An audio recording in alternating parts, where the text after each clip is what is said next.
So Lizzy, how are you doing today? I am doing pretty well. How are you? Doing good. How was your Thanksgiving break? It was good. My sister actually just had a baby Really? 2 days before Thanksgiving, so we did a little early celebration so that she could be there with us. Oh, snap. Yeah. Where did you guys have to like head somewhere real far? or- I'm from Vermillion originally, so my family lives out on a farm here in Vermillion, so we just all hung out at the farm.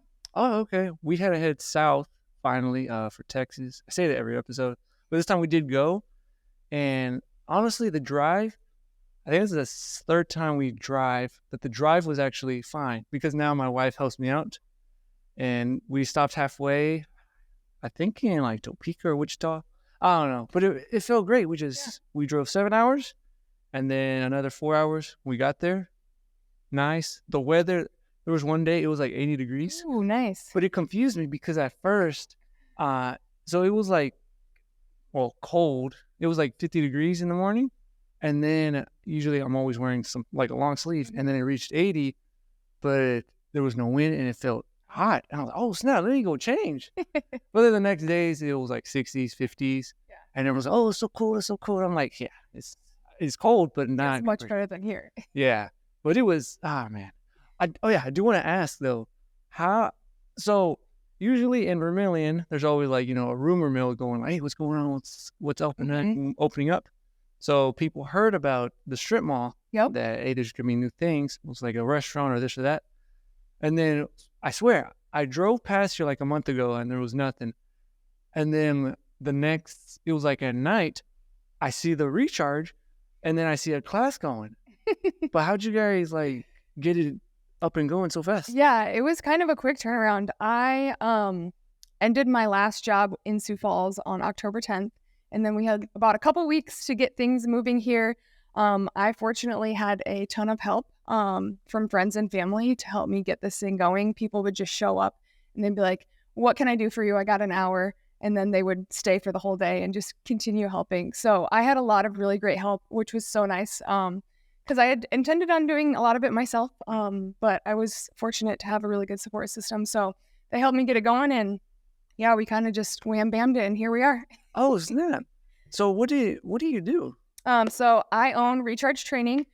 So this is our fitness facility. I do group training, personal training, health coaching, pre-postnatal training.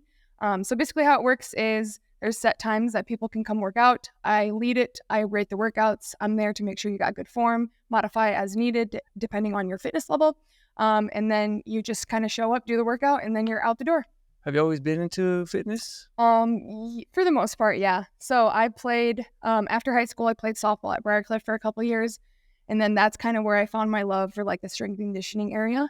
And I wanted to get a better education. So I went up to SDSU and did their exercise science program. I went to UNL for my internship because I really thought I wanted to do strength and conditioning with athletes. And I did my internship there. Really cool facility. They have a great program there, but I decided that it was maybe not for me. So I went back to grad school and got my master's in nutrition and exercise science. And from there, I was like, I'm not really sure what I want to do still. So I moved to Pierre and I did a tobacco prevention coordinator role for about 10 months. And I found out that desk jobs are not for me. I was like, I can't handle this. It's very important work. But I just felt like I had a different purpose elsewhere. So I actually had a mutual friend reach out to me and say, hey, this gym is going to open a second location. They're looking for a head trainer, and I think you'd be perfect for it. So that's kind of what brought me back to the area. And then I was there for about 4.5 years, and now I'm here. So all throughout college, I did personal training, group training.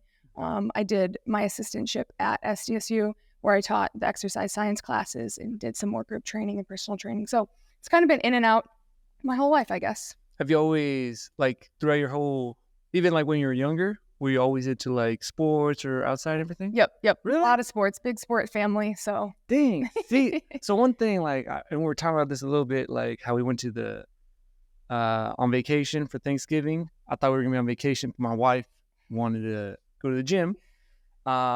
She right now, I don't know. I feel like it's a phase, but I mean like a good thing because she's really into it now. that's good. And then with me, so when I was young, I was a fat kid until like middle school. And then I guess that's when I started doing, the football, the running, this and that. And in high school, I thinned down. And then after high school, YouTube was getting more popular. That's when I guess the fitness influencer or whatever started popping up. Yeah. So I started learning about like, not the bodybuilding part, but the strength and conditioning, and then powerlifting. I remember like in the university, they had a powerlifting club. We did that. That's where I learned the squats, the deadlifts, the bench. The bench sucks. I don't know what it is. Every single guy loves it, and I hate it. I was like, that's usually the opposite. Yeah, I don't know what it is. I like the squats were fun. I love the squats, and I loved the deadlifts were okay, but the bench, I don't know what it is. I see a lot of people. I saw in college, you know those guys that have like that sleeper build. Like they look thin, but I don't know what. Super strong. Yeah, same thing here at the wellness center. Like, I mean, they look normal, but these guys they're like, for example, squatting like 325 for reps. They're benching over 225. Yeah. And they're deadlifting like 405. I'm like, man, you guys are strong. Yeah, I don't know what it is, but I don't know. I feel maybe you need to give it another go. Maybe, but hey, one time I had like an injury. Those injuries, so you feel invincible, like when you're younger. Mm-hmm. And then I had a few injuries, but they're okay. One was, I don't know what happened. This knee still like pops. Ooh. But I went to I did physical therapy. They did I think an MRI and checked. Because I was front squatting and I heard and I was like, did I tear something? And I was like, it doesn't hurt, but it felt weak. Weird. Yeah. And I was like, I don't want to squat. They checked everything. They said, no, everything's fine. They did the rehab, and I'm like, I don't want to do rehab. I'm like, okay, let's do it. I did the stretches, and yeah, everything's normal. One of them, I was deadlifting. I used to use straps because I've seen the videos where they tear their bicep. Yeah, scary. But in that powerlifting club, I wanted to compete. I never got to compete. I did the mixed grip. We were at some other gym, and I did it, and I felt something on my bicep, on the left one. And I'm like, did I tear something? I looked, nothing tore, but the same thing, it felt weak. And then same thing, I went to the doctor. They did the MRI, whatever, and they said there's nothing. They said fluid. I'm like, but it feels weird. Anyways, did the exercises. Now I'm fine. But the last one I did was the same thing. Again, it was the deadlifting, and I heard a pop in my back. Ooh, that's scary. That was one of the worst ones because I felt it, and then I couldn't walk. Or I could walk, but it felt like that, and if you're snapping. And it was like that for, I think 2 years. Because it happened in 2020, and I didn't even know what to do because I was heading up here to South Dakota. So for the 2 years, I did no exercise. I did nothing. It was like the worst pain. Yeah. But then I finally, did the rehab. I think I went with a chiropractor too. And now I'm fine, but I don't lift heavy. I'm too scared now. But that's my journey. I don't know how your journey is. Yeah. I haven't had any major injuries, unfortunately, but sometimes, progressing, it's part of the process. Sometimes you'll have those injuries and those setbacks, but as long as you keep moving forward and learn from it, usually it's form and making sure you're progressing at the right pace. Those can help prevent injuries, and having somebody to help you guide you also helps. But yeah, it's kind of part of the game, I guess you could say. It's scary though, man. It is, especially the back stuff. That stuff messes you up. But yeah, people are really into, or I say people. I think the powerlifting's fine. Actually, go to the gym is fine as long as you proper form, this and that. Because I think people seen it they'll see it's always like a younger kids. They'll go super heavy. The worst form. I've seen them when they do deadlifts and they have that cat round back. Yeah. Or when they're squatting, they're squatting big weight, but they're going not even 90. They're just doing those. I'm like, man, something's gonna pop. So yeah, I say start light and then work your way up. Yep, form is always number one priority. Exactly. Now talking about your facility, so how does it work? You offer classes, and what's the classes like? How is it different? Yeah. So we are a strength conditioning based gym, and it's all class based. So right now I have classes at 5 a.m., 8:30 a.m., and then 5:15 p.m. And basically I'll have the gym all set up. You can see behind us, we kind of have a setup going on. We have upper body today. So no matter what class time you come, we're all doing the same workout together. So the workouts are in for you. The equipment is set up. So you really just have to show up. And during the class, I will walk around. I make sure people have the right form. If they have any injuries or need any modifications, I'll provide those for people. So no matter what your age level or your experience, like everybody can do the same workout. So it's a really good community-based thing. It helps hold you accountable because a lot of people say, you do the videos at home and it's like nobody's watching you if you stop or you're not going very hard. True. So it just helps you hold you accountable. It gives you a community aspect and some social aspect. And then you have a trainer there with you, making sure you're doing it correctly and getting the most out of your time here. So I also do personal training. So that would be more one-on-one. Mhm. And then I do health coaching and then pre-postnatal coaching, which is for pre and post pregnancy. Oh, Yeah. is it? Okay. Yeah. I didn't know that. Okay, now I'm interested. So if someone's pregnant, Yep. do you recommend exercising? Should they stop? Yes, exercise is super good for pregnant people. It helps them not only have a healthy and active pregnancy, but it's also going to help them have a healthy and quicker recovery from it. Really? Because really, labor is like one of the biggest physical events a woman will ever go through. So it makes sense to train for it, right? And the body goes through a lot. So if you've been exercising, you should absolutely continue through your pregnancy. It's one of the best things that you can do, and it has a lot of great benefits. I've seen a video, or maybe it was a few videos, because my wife showed it to me. It showed this lady. She was like 8 months pregnant, big old belly. Yeah. And she was doing that, I think, clean and jerk. And I was like, man, is that good? Or should they even be doing that? She looked fine. Yeah. Usually if you've been doing things up until your pregnancy, it's okay to continue. So there's things you'll want to modify to protect the integrity of your core and your pelvic floor. But for the most part, you can continue doing what you're doing. And then everybody's a little different on how they're feeling during pregnancy. So some might need to adjust and modify sooner. Some might feel great and go up all the way till they're giving birth. But so it's a really good thing. It's a really good benefit to exercise during pregnancy. So what about like post-pregnancy? Because, okay, I don't know too much about pregnancy, but like, so when you're pregnant, you're like the core, your abs, they're stretching out, right? Yep, they gotta kind of stretch out to make room for the baby. So naturally that's gonna occur because you gotta make room, right? Mm-hmm. So about 6 weeks after you deliver, that should naturally like kind of close up and get a little smaller in that space. For some people, it doesn't. And that's what's called diastasis recti, okay? And that can have a lot of different issues with the core. So for people who have that, there will require a lot more modifications when it comes to core, because they need to do things that are going to help close that space and not open it back up. Because, again, you got to make room for the baby. Yeah. So it's going to happen naturally, but we want to eventually close that space.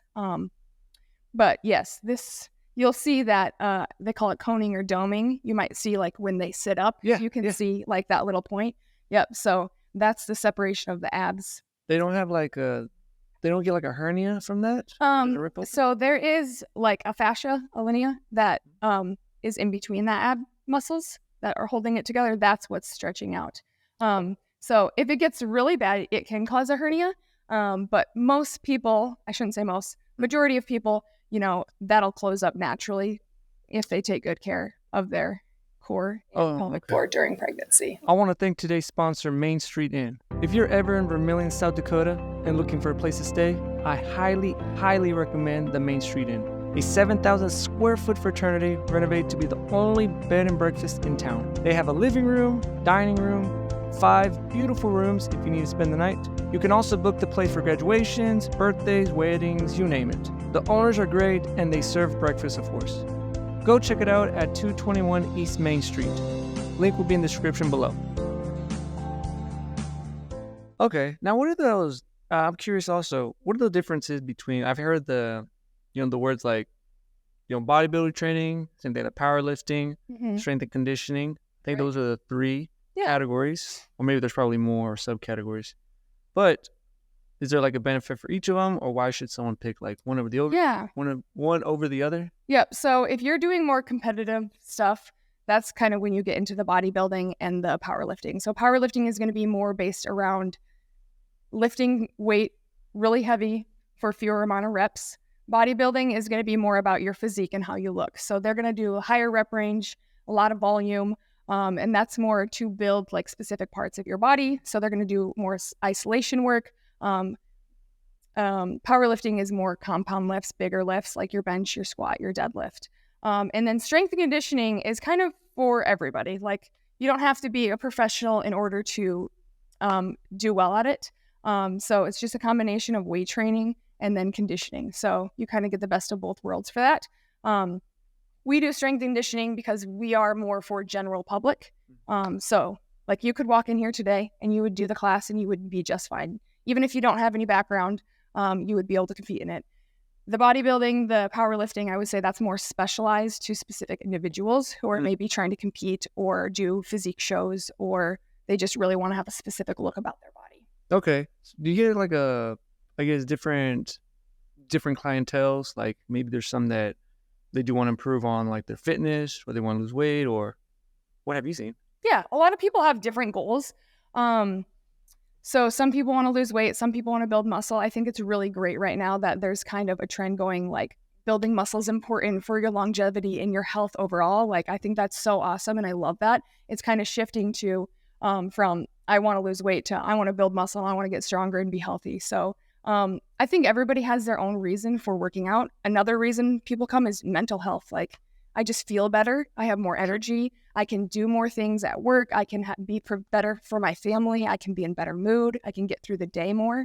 So everybody kind of has their own reason. And either way, it's all good. Now Now I want to discuss about the resting part. And this is for my wife, because my wife Myra, so right now she likes going, I think she'll go like 6 times a week, and then sometimes she'll go to the wellness center 6 times a week, and then she'll do like some extra classes, like there's a yoga or whatever. Mm-hmm. And I'm telling him, hey, it's fine, but you kind of got to do like a little bit of resting, because this happens a lot, and I don't know why. Like sometimes my workouts, so before it was just like a 5x5. It was just 3 times a week. Mm-hmm. And then now, sometimes it'll be like 4 times a week, or sometimes if there's a group of friends, we'll go running. I don't know what it is here in town. They like running. Yeah. They do 4 miles, and I swear I'm almost dying. I don't know how they do it. But anyways, sometimes, after that, I'm like, you know what? I'll rest like maybe a Wednesday or one of those days. Yeah. And then for some reason, my wife is saying, hey, quit being lazy, go to the gym. I'm like, hey, it's okay. Nothing's going to happen. And then it's been happening recently with her. So she's also implementing that cardio. She's running on the treadmill. I tell her to run with me. But like, I don't know what's going on. She keeps saying it's either the shoes or her form. Something's hurting. Yeah. I don't know what it is. And I say, hey, just cut back on it, or just, she'll stop and it's better, but then she'll run, and then something hurts. I'm like, hey, just maybe cut down, take a week off of running or this and that. She's like, no, I can't do that. But please tell me that you got to rest sometimes. Resting is super important. Yes, I know that. It really is in your progress, because if you're not allowing your body to rest and rebuild itself, it's just going to continue to break down. So you could think of it as like a brick wall. Each time you work out, a couple bricks fall off. Mm-hmm. If you don't rest it and give it like the proper nutrition, hydration, it's not going to build itself back up, and it's just going to keep on knocking those bricks off. And eventually that can lead to injury or loss of progress, or loss of energy, loss of strength and endurance. So resting is very important in the process. Now, if you were somebody who was like, it's like when she runs. Yeah, typically? I think she mentioned something called shin splints, but something, she says it hurts her shin. Yeah. I don't know if it's a form thing, because that's never happened with me. It could be a biomechanic thing, or something right here. But I swear it can't. I don't know how important the shoes are.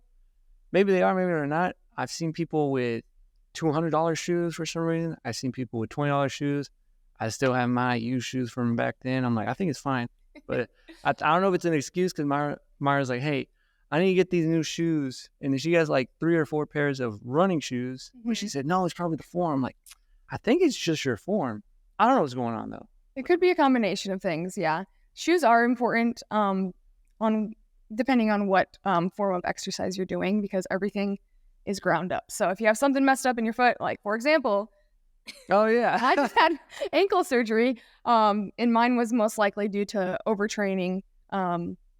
So You do got to take care of your body. Good shoes do help, Mhm. but so do proper mechanics and making sure you have the right form. So it could be a matter of that, or it could be building too quickly. So like if you were a runner originally and you all of a sudden went out and ran 5 miles, that could be an issue because you're not letting your body actually adapt to what you're doing. So That is true. there's a lot that goes behind it, I guess. Now the recovery part, because you also did nutrition, Yep. or Yep, my master's in nutrition and exercise science. so this is the part where I had, man, throughout my whole, I don't know how many years, but I've had like different, or not views, but like I've tried different things. I've tried the regular, the normal, was it chicken, broccoli, rice, whatever. I've tried the vegan one. I've tried different things. Does the food matter, or does it depend? Because you always hear like, and I feel like I think it just depends on the person. Like you hear someone say Usain Bolt's diet, whatever, it was like chicken nuggets. You hear Michael Phelps eating 10,000 calories. You have some like bodybuilders going super strict or this and that. But I don't know what your opinion on some of those, on diet, on the food. And those ones are a little more extreme when it comes to like professional athletes because they have to do those things. They're burning way more calories than the average person. When it comes to diet and lifestyle, my kind of viewpoint is this something that you can do long term for the rest of your life? Because if it's not, then it's probably going to be, you might see progress right away and you might be like, oh yeah, I lost 30 pounds. But can you maintain that 30 pounds after you stop doing what you're doing? Because a lot of people do it for a certain amount of time and they're like, all right, I'm going to go back to what I was doing before. So really, you need to make a lifestyle habit out of it, and it needs to be something that you continually do. Otherwise, it's not going to be something that is going to help you in the long run, if that makes sense. Yeah. I kind of call that the yo-yo dieting, where you try something and then you have progress and then you stop doing it and then you gain the weight back and then you yo-yo with it, essentially. There was one time, it was right after high school. I was into that, I guess, that little phase of cardio. There was a video called, what was it called? Insanity? Yes. Yeah. Because I also did the P90X back in the day before I took it serious in the gym. But yeah, there was Insanity. And I don't know what I was reading up, because that stuff is like, I think they call it HIIT training or something like that. Yeah. But then I was messing with the internet with the calculators and said like how much I should eat or whatever. Mm-hmm. And then I was like, well, I guess I should be eating like 1,500 calories, right? Because I wanted to lose the fat. But I remember being so tired. Mm-hmm. That was probably not enough for you. Yeah, I was so tired. And then when I started starting to get into the powerlifting part, someone was telling me how much you should eat. And I was like, how much? And they said you should be eating. I remember this. They said like 2,500. I'm like, there's no way, because then I'll gain the weight. But I guess different training, this and that.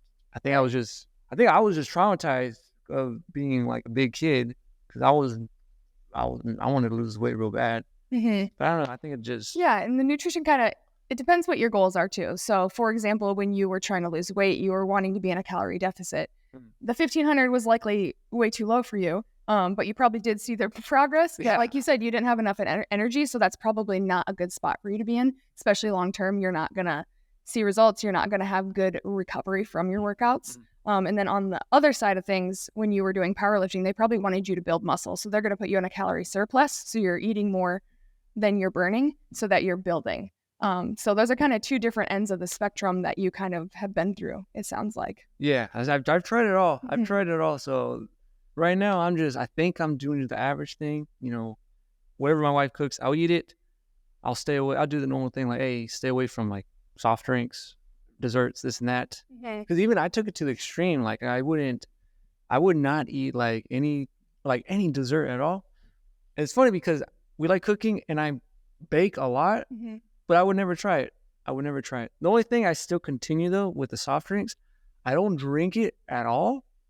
Unless it's like it's super rare that I drink it, because it has that, I don't know what it is, but now when I drink it, it's probably because it's carbonated. Yeah. It has that burning sensation and also the alcohol. I never tried it. My wife says, don't start. Yeah. All right. Well, it's a good thing not to. Yeah. Yeah. I feel like I'm losing out on the fun for some reason. Yeah. So what would you, let's say you have a brand new person. They come to the gym. Let's say they're in their they're 30. Okay. Maybe they're a little chunky, and they're, hey, I wanna look good. I don't want to look like, like the Hulk, but I want to get some fat, maybe get some abs. I do want to be fit. Mhm. I want to run and not be tired. They come to you. What do you suggest, or I how would does it work? suggest and recommend. And they've never worked out before. They're just kind of getting back into the routine of Let's it. say they're getting back into it. Okay. Well, I first find out if they have any injuries or restrictions, because that'll be important for me to know when we're in the class setting. I always provide in my classes, I'll give a baseline, and then I'll give a modification for individuals who are maybe getting into things, or they might not have the mobility or range of motion or whatever the case is. So I'll give a modified version that everybody in the room is able to do and try. And then I'll give a harder version so that they have 3 options based on everybody's different level. So, obviously, I'll be going around making sure that they have good form and everything's great with that. And I'll make sure that everything that they're doing, they're able to do, and they have a version that they feel comfortable and confident doing. We do review sessions here, which is basically a one-on-one meeting with me. So that gives us a little more time to sit down. We physically sit down, just me and that individual, and we talk about, okay, what are your goals? What's your driving force behind that? Like, for example, this is where I learn about people. So maybe she's got 2 kids at home and she hasn't had time to focus on herself lately because she's so busy with kids, and that happens often. So her driving force might be her kids. She's now finally ready to put time and focus on her. So those are going to be really important things for me to know, because that just helps me guide her on her journey a little better. Because if she's like, okay, I want to talk about nutrition, what should I do? I have to keep in mind, she's got 2 kids. She's really busy.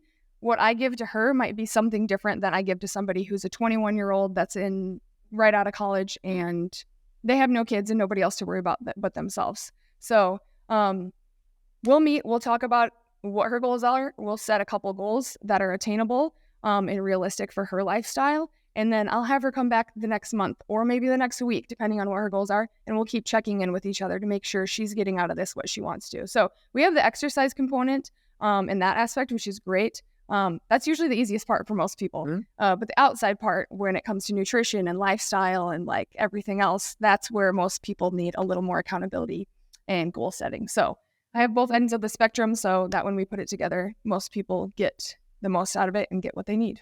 What's more important? Do you think it's the food or the exercise, or is it probably a combo? I think it's a combination of both. I think that you can make progress with either. So if you're just doing nutrition, you could make progress. If you're just doing exercise, you can make progress. But when you put them together, that's when you're going to see the best results, ideally. So both are great, but together they are superior. Now talking about the food stuff, like what's your normal diet like? What's my normal diet? Yeah, like what's your routine? Yeah. Okay. Well, I'm big on protein. So I make sure that I'm getting roughly 150 grams of protein a day, because that's where I feel the best, and that's where I feel good. So for breakfast, I will make sure, or each meal, in fact, I make sure I get about 40 grams of protein. That helps me stay on track so that by the end of the day, I get 150 grams of protein. I don't really focus too much on how many carbs I'm getting or how much fat I'm getting. I just try to make sure I have a variety of things. So making sure I'm including as much fruits and vegetables as I can. So I'm making sure I'm getting good fiber. I'll do rice, I'll do potatoes, I'll do sweet potatoes for my good healthy carb sources. I'll have a cookie every now and then. I'm not super strict. I think you have to be realistic in everything that you do. Yeah. So I'm not oh, you can't have that. Everything is fair game as long as it's in moderation and you're feeling like you have good energy and you're happy with where you're at. So I would say I'm more of a balanced whole food. If it comes from the ground or the earth, it's a thumbs up to me. What about, is there like a ratio? Have you heard of they say, oh yeah, this percent? Yeah, like a macronutrient. Yeah. Macronutrients are the foods that you need in larger quantities. So that's your carbs, your fats, and your protein. And depending on the individual and what their goal are, that might change a little bit. But generally, if you're sticking between 45 to 35% carbs, again, 30 to 40% protein, 20 to 30% fats. Again, it's going to vary depending on what your goals are. And in every person, and depends on how many calories you're eating. But I think that as long as you have a variety of things, a lot of people try to complicate things. And I think you just need to try to make it as simple as possible and focus on little things. If you're really into it and you want to count macros, absolutely. We can always talk about that. But I think the more progress comes when people like just be like, all right, look at my plate. If I was to look at it, where's my protein source? Okay, I have maybe a chicken breast over here. So there's my protein source. And then the other half-ish or fourth of my plate needs to be some type of vegetable or fruit. Yep. So maybe I have some asparagus. And then the other part is maybe going to be more of a starchy carb. Maybe I'll have rice with it. So you have a variety. You're getting your carbs, fats, and proteins all in that same meal. That's going to help make sure you have a good balance. You're getting all the vitamins and minerals you need from that as well. So balance is key, I guess I would say. One thing that I remember, man, see, I feel like I'm in a therapy session now. See, I remember also when I was learning about, so I counted calories back in the day, and this was before I took it serious. This was, I think, the cardio phase part. I remember counting the calories. My family was saying I was insane. Then when I started doing more of the compound lifts, I stopped. But I remember when they were talking about, no, I don't know, so a YouTube video, but they were talking about everything in moderation. But I was always wondering, I was like, what does that mean though? Like moderation. Like I always wondered, I was like, if I eat, for example, if I eat a piece of cake, just one slice, if I eat one every day, is that moderation? What if I just do it twice a week or just once a month? This and that. I'm like, man, I don't know what the moderation is. Right. I don't know if it's probably just me back then, because I was just wondering, I'm like, is this gonna? Because I was thinking, I was like, is this gonna kill me? Because then I read like, hey, sugar or the what do you call it? Not granulated sugar, but yeah, the added sugar. Yeah. It's like, hey, that thing is gonna kill you. I'm like, okay, let me not eat anything with added sugar in it. Yeah. So that stuff, like, I don't even. I mean, if you can keep your added sugar as low as possible, that's great. But if you eat a piece of chocolate every day, it's not going to kill you. And I would consider that moderation. Now, if you're having like 5 cookies every night before bed, that's probably not your best moderation. But I mean, if you can fit it into your day, if you were to look at your calories for the day and you hit all your protein goals, and at the end of the day, you're like, all right, I have 300 calories left for my calorie allotment based on what your goal is. And you want a bowl of ice cream? Well, if it fits in your calories and you're hitting your other goals, then there's no reason you can't. And then I remember the macros, but I never like I tracked them, but I was never like, oh, well, am I getting this? But I remember putting it into, man, I forgot that application. MyFitnessPal or something like that? Yeah, probably something like that. No.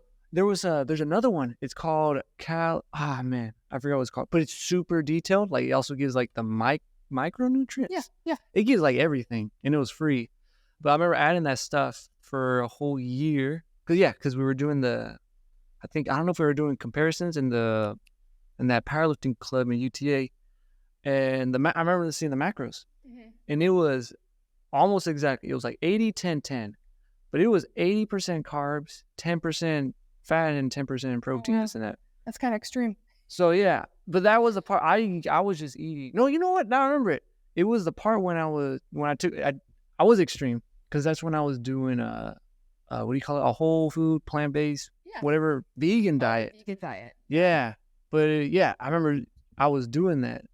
I wonder if that's why I never got more stronger on that part. Maybe that's why my bench was so weak. Typically, with vegan diets, you have to be very mindful and be very conscious of protein intake, because it's a lot harder to get your protein sources if you're not eating animal-based items. So for a vegan, that would be a challenge. That makes sense that you said 80-10-10. Yeah. Most of your sources are coming from carbs. Yeah, because if I remember the basic routine, this is what I would eat. I do remember it. Because I did it for like 7 years. The morning would start with, I would make either like some type of, a shake, or it would be like 2 bananas. I remember it. 2 bananas, I think a cup of oatmeal. I put whatever amount of almond milk. And then if I had like spinach or kale, I'll just throw it in there, and that's it. I wouldn't take those protein powders, because then I read another article saying, hey, that thing's going to kill you. So I'm like, everything in the internet is probably true. Everything's going to kill you. Yeah. I don't know what I was doing. That was the one. And then my lunchtime, it would be, because we always cooked a bunch of beans. And then I picked the brown rice. And then that Yeah, that was it. And then some veggies. I steamed them. Mhm. And then at night, it would be, I think, the same exact thing, but it would just be bigger quality or quantity. Yeah. But that was it. Yeah, it's a lot of carbs. Oh, luckily I didn't. Should I get No, I diabetes mean, from that? no, that's okay. Those are like healthy carbs. And Mm. everybody's diet's different. So whatever is going to be best for you. But in that time, if you were powerlifting, you might have wanted to supplement with a protein source just because you weren't getting it as much through your diet. Now, I remember another thing is, what do you call it? That's another supplement. Creatine? Creatine, Does that stuff work? Because my Yes. wife she takes it or she took it, Yes. but I've never taken that, and I never took it. No, I've taken protein powders before. Then I never took. Am I saying that right? Taken? Taken, yeah. Yeah. Yep. And then she had the creatine stuff, and I don't think I tried it because I was like, well, let me try it, and I saw how much it was. I said, no, you could have it so we could have more. But does that stuff work? Creatine, yes. It is one of the longest and most studied supplements on the market. It's safe, it's effective. So I'm a big fan of creatine, and I think a lot of people can benefit from it for various reasons. But yes, it is the safest, most effective supplement on the market. So as long as you're taking it every day, about 5 grams, it's very beneficial in different ways. What does it do? So it's going to help you build muscle. It has different brain cognitive functions as well. But essentially, it's going to help your muscles have more energy, and it allows you to do more reps, heavier weights. And it just helps you give a little more push than you would originally. And your body actually already makes creatine. Mm-hmm. So it's safe in that sense because your body's already making it. You're just supplementing to it. Is there a difference between creatine and anabolic steroids? Because I know there's a difference, Yes. but if both are building or if both are helping out, why would someone pick one over the other? Steroids is probably in a whole different category. That's a little more extreme. I would not recommend that for anyone, really. So yeah, creatine, like I said, it's already made in the body, so it's safe and it's effective in that sense. Steroids are a whole different ballgame, Okay. I guess I would say. What about have you seen those? It's when elderly people take it. It's HT. It's a type of hormone replacement therapy. Or is it HRT? Have you heard of You that? mean growth therapy?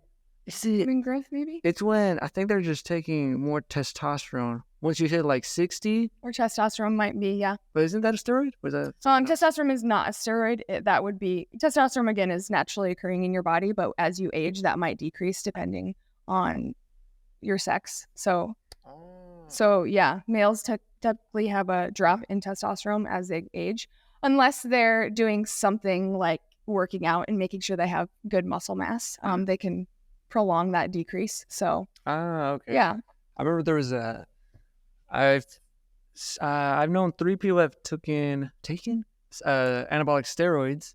2 of them, they were so back then I used to play a little bit of baseball, and then we were training. I remember it. We were training, and at the end of practice, everyone just does a one-on-one, like a race. That's it, a 40-yard dash or something. Yeah. And this guy, he beats me by a little bit. I'm like, what is going on? And, I mean, it wasn't bad. I mean, like, it was fine. And then later on, they were telling me, and they showed me their back. Doing steroids. Yeah, they got like all bunch of acne. At first, I was like, wait, why do you have all that stuff? He's like, don't tell me, but we're just taking steroids. It's because this was in Mexico, and they're trying to get to the bigger leagues. Yeah. So they'll do anything. Mm-hmm. But I saw the side effects. And then a family member, so it was cool. He owns a gym. He was those people that are super, super skinny.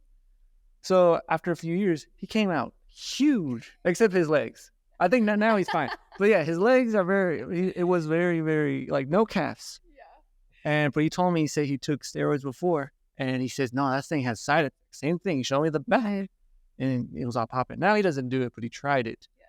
But I don't know if I remember right, because we were looking at some of his pictures.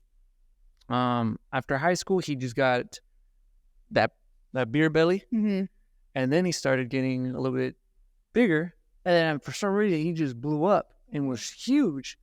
But then that's when he told me, he said, yeah, those side effects does happen. And yes. For the record, I do not recommend steroids. No.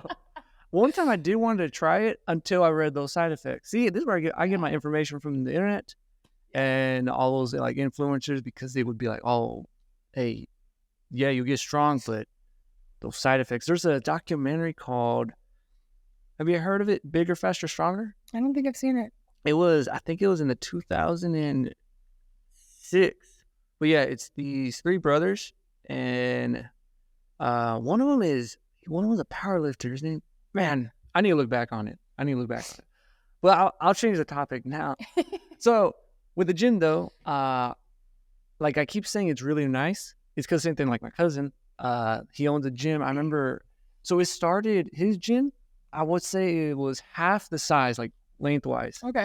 And I remember being one of the first ones being there because he used to work at a gym selling memberships. Yeah. That he started his own. Mm-hmm. And yeah, I was there. That's when I got my injury with the deadlift. And then when we went back to Texas this year, because I've heard throughout the years it gotten bigger. He has a facility. This thing is huge. I want to say it's almost like the wellness center. If you just take out the second floor. Mm-hmm. Yeah, take out that second floor. It's that big. And I'm like, oh, this place is like nice. And throughout that training, throughout that week, I was like, man, this is one of those, those type of gyms where it's like, it's in a warehouse, like more industrial stuff, like the weights, they're like all rusted and this and that. And I don't know, they feel more heavier than before. Yeah, I don't know what it is. Yeah. You got all these big giant guys like lifting huge weights, benching. I don't know why I can't bench. I'm still annoyed about that part. But it was cool because I was like, whoa, I told him during that Thanksgiving dinner, I said, hey, I seen you start like very small and now you're huge. And he's talking about expanding. And he's like, he says, for me, it just seems the same. But I was going to ask you that. Do you think like, even before having the gym, did you ever think you were going to have something like that? There was like probably like a couple years ago, somebody was like, do you think you'll ever open your own gym or be a gym owner? And I was like, no way. There's no way. I have no interest in doing that. So how come? I don't know why I thought that at the time. And I think now, like I was at my other, so I worked at Burn Boot Camp in Sioux Falls. And I was hired on to open our second location. And I think just through all the experience, and I was like, you know what? I'm doing a lot of this already. So why not do it for myself, I guess, is kind of what I came to the conclusion. And I feel like maybe I just got more experience and more confidence in myself that I could actually make this happen. So it just made sense to me in that next step of my career to branch out and try something new. And I really like to, challenge myself and growth. I'm a little growth oriented. So I feel good when I'm being challenged and I'm progressing in life. So this was the next step that made sense. What would you like to have? Like everyone wants something bigger, but like, would you just want to keep this space, or in the future, like, hey, I would like to have this or this, or? I think ultimately it's nice to have your own building and own your own building. Mm-hmm. In the end, I don't want to be too big. I'm like with the classes that I have, I like to know the people on a personal level. I like to know why they're here. I like to know about things outside the gym. And I think if I get too big, that will kind of go away. So I want to make sure I have that personal aspect of it still. And that I do know my members and who is coming to my gym. So maybe 150 members might be my sweet spot. But we'll see how it goes. I could change my answer again in 2 years. So I never knew. It might be because that's what I was just so impressed because I was like, it started out small. And that's what I was thinking. I was like, hey, you never know. Like this thing could be big because now he has like, I swear, this is how I remember it. So half the length. Yeah. That corner, that's where he only had, he had 2 squat racks. Mm-hmm. This part, it was just for deadlifting. And yeah, just a little corner for just dumbbells. And now he has a bunch of equipment. Yeah. He has a whole wall for just like that. What do you call it? Weights. Yeah, like they're all connected. And then he has like another, if you go outside, he says, yeah, he has a dedicated, I guess, room, shed, whatever, huge for powerlifting. And then there's like a little second floor for like, not cardio, but I guess they have like some type of punching bag and this and that. Yeah. So that's what I was wondering. Like, hey, you never know. You might own the whole strip mall one day. have different sections. Oh, that would be pretty wild. But what are the things that people don't know about running a gym? I know it's been like a month, but have you hit like some, I don't want to say challenges, but some stuff where you're like, yeah, and I didn't think, or some things you never expected? Yeah. I have zero background in business. So I think, like zero background in business. So I think it's been a really big learning curve for me in that aspect. And just like, what are all the paperwork that you need to go through and do, like filing taxes and things like that as a business? I'm just like, I don't know. Never would have thought of these things. So luckily, I have some good resources and support here in Vermillion that help me through those things. But I would say the business side of things is kind of like the biggest thing because I'm like, I don't really have a lot of background. I feel great about training the classes and meeting with people, but it's the behind the scenes that are probably a little more of a challenge for me, I guess. Now in town, do you think you'll do like, will you do like events, partnerships, or like, do you have any ideas what you want to be kind of doing? Yeah, absolutely. I'm always open to partnerships and I want to get out more in the community just because I think everybody can benefit. I think the biggest thing Vermillion's missing. So I went to school at SDSU in Brookings. They have like 15 plus gyms and they're all doing amazing. And then we come to Vermillion and we have the Wellness Center, Anytime Fitness, me now, and then Worth It Fitness downtown. So we don't have a lot of options and I think people just don't maybe know their options. So I don't know where I was going with that. Yeah. So so Brookings, so of course they had like the university, I guess, gym, Wellness Center, yep. Wellness Center. So you said they have like a bunch of other gyms. They have a ton of other gyms. So one thing that when we came here, small town, I was like, I guess it's different than the city. And I always wondered, I was like, well, I guess people go to the Wellness Center. And then we saw Anytime Fitness. I was like, well, why would people just go to the Wellness Center? Mm-hmm. So that surprised me that you said SDS or Brookings has a lot of gyms. Yeah. But yeah, like you're saying, it's more options because not everyone. Like for example, I like complaining a lot. The Wellness Center, I think it's fine. We go early in the morning, like 5:30. I don't know what it is, but some days it's just packed with students. I don't know what it is. Yeah. So I imagine if that's like that in the morning, I don't even know how it is in the afternoon. Yeah. But I think Vermillion's just a little too big for what there is to offer them. Yeah, and then just having, if you want to do classes or get more like a personal type of thing. One thing, I don't know if you guys do it, but the music selection at the Wellness Center, I don't know what it is. And I'm not bashing on them. I don't know who controls it, but the music selection is horrible. Like they'll have some, I don't know what they're doing. I don't know if it's a student putting it. I don't know if it's a radio station. Yeah. It can't be a radio station because they'll have some good, sometimes you just have some good music when you're working out. Sometimes it could be good pop music, it could be rock, it could be anything that gets you going. But the selection, I don't know what it is. They were playing some good, it was like an 80s rock song. And then the next song popped up. It was, I'm a fan, I like Justin Bieber. They play like Justin Bieber and it was the Baby song. I'm like, what is going on? That's the only part. I'm like, man. Threw you off on the switching genres? Yeah, so that's why I got to put the headphones in. But yeah, with my cousin over there, I was surprised with his selection. It was great, but I don't know what that one is. I don't know. But maybe it's a... And I think it's maybe a different vibe at the Wellness Center because it's like you come anytime that you want and everybody's kind of doing different things. Would you do if this ever grows, would you do like a 24-hour access? That could be a potential plan in the future, yeah.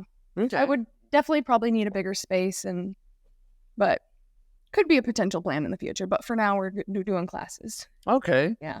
Now, what do you like about the classes? I like that I am able to help people. Like a lot of people say when they go to the gym, they're like, I don't really know what to do. I'll do like a couple exercises and then I'll probably leave. So I like to be there to provide that resource for people that don't know what to do, to allow them to get a good workout, empower them that they do know what to do. So even if I weren't here, maybe in the future, they'd be able to go to a different gym and be able to do their own program because they do know what to do. They know the form with it. They know how to safely do it. So, and then I think you are getting those type of people because that does happen. And it happens like a lot. Was it right after the new year? Like, for example, at the Wellness Center, you get a bunch of people. Mm-hmm. And then after, I want to say just a few weeks are gone. Mm-hmm. And of course, there's a lot of people that they want to either get fit, maybe lose weight or train or this and that, but they go, maybe they don't know what they're doing and like, well, Yeah. let me just quit. But if they come, for example, here, you know, one-on-one, or it could be you're the trainer, you motivate them, you'll probably, hey, come this and this, you know, it's always, they don't have to be by themselves. Right. And I think that's what turns people off sometimes. There's a bigger accountability aspect here because if you don't show up, I'm going to text you. Yeah. She'll be like, hey, I haven't seen you in a couple of days. Like, is everything okay? Like, because maybe something did happen that I should know about. Or maybe they just need that reminder, like, hey, I'm here. I'm expecting you. I want to see you. I want to see you succeed. So that can kind of help people stay on track with those New Year's resolutions if that's what their goal is coming in. And that's actually a good thing, because now through my fitness journey, when I started losing the weight in middle school, when I did athletics or the sports, it was the coaches, because the coaches always because I didn't know what I was doing, right? But they're the ones like pushing you that, hey, you know, you're running, keep going, or do this and this and that. If you have someone, because if you're by yourself, if it was just me, I would have never known what I was doing. Right. So it's that guidance. But yeah. But before I do end it, is there any last words or anything you want to give out? How do people find you?